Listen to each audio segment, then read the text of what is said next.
Question in terms of Nifty sir, जैसे आपने बताया कि ये तो रिलीफ रैली है और इज इट समथिंग फंसाने वाली रैली है, बट अपेरेंटली लग तो ऐसे रहा है कि ये शायद ऑल टाइम हाई भी टच कर जाए, और ऑल टाइम हाई टच करेगी तो शायद हवा तो ऐसे क्रिएट की जाएगी जैसे कि all is well and all that stuff, but फिर भी तो इज इट इवन पॉसिबल कि इवन रिलीफ रैली जैसी चीजों में भी शायद all time market high high touch कर जाए, और फिर भी is it not, it's still not a market to buy and invest?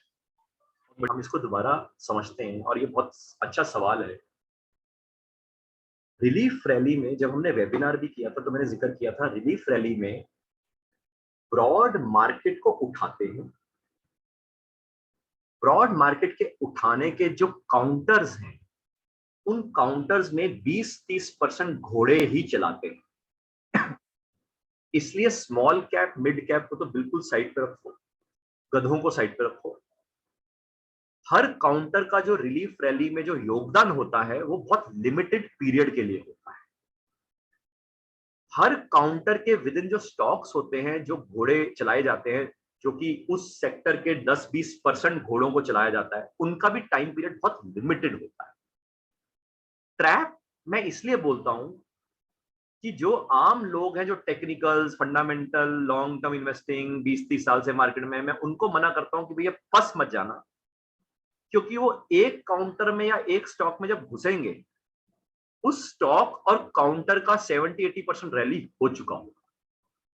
वो जैसे ही घुसेंगे रिलायंस टूट जाएगा, फिर वो रिलायंस को होल्ड करें। वो जैसे ही घुसेंगे, समझो डॉक्टर रेड्डी तोड़ दें, फिर वो डॉक्टर रेड्डी होल्ड करें।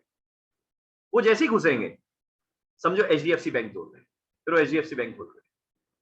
तो वहां पे रिलीफ रैली में निफ्टी बढ़ता है, मगर काउंटर वाइज मैनेजमेंट होती है, वो रिटेल आदमी नहीं समझ पाता। और रिटेल आदमी का मतलब 99% तो वो आदमी जिसको कुछ नहीं आता, जो खुद कहता है मेरे को कुछ नहीं आता, और फिर उनमें से और भी लोग जो खुद को लगता है कि उनको आता है, वो और भी परेशान होंगे क्योंकि उनको तो लगता है। अब इसमें शायद हमने पहले भी जिक्र किया था, निफ्टी को क्यों बढ़ाया जाएगा रिलीफ रैली में, क्योंकि म्यूचुअल फंड को लगवाना है ना। इसलिए हमारे पास दो तरह की रिलीफ रैली होती है वर्ल्ड में। एक रिलीफ रैली होती है जहां पे ब्रॉड इंडेक्स को नहीं चलाते, ब्रॉड इंडेक्स को वहीं पे रखते हैं, स्टॉक्स को काउंटरवाइज तोड़ते रहते हैं और स्टॉक को काउंटरवाइज बढ़ाते रहते हैं, तो रिलीफ रैली चलती रहती है ऐसे ऐसे। ब्रॉड इंडेक्स वहीं पे रहता है। दूसरी तरह की रिलीफ रैली क्या है, ब्रॉड इंडेक्स को बढ़ाते हैं, उसके अंदर सेक्टर के अंदर 10-20% को स्टॉक्स को बढ़ाते हैं, रोक देते हैं, फिर दूसरा को बढ़ाते हैं, फिर रोक देते हैं, फिर दूसरे को बढ़ाते हैं, रोक देते हैं।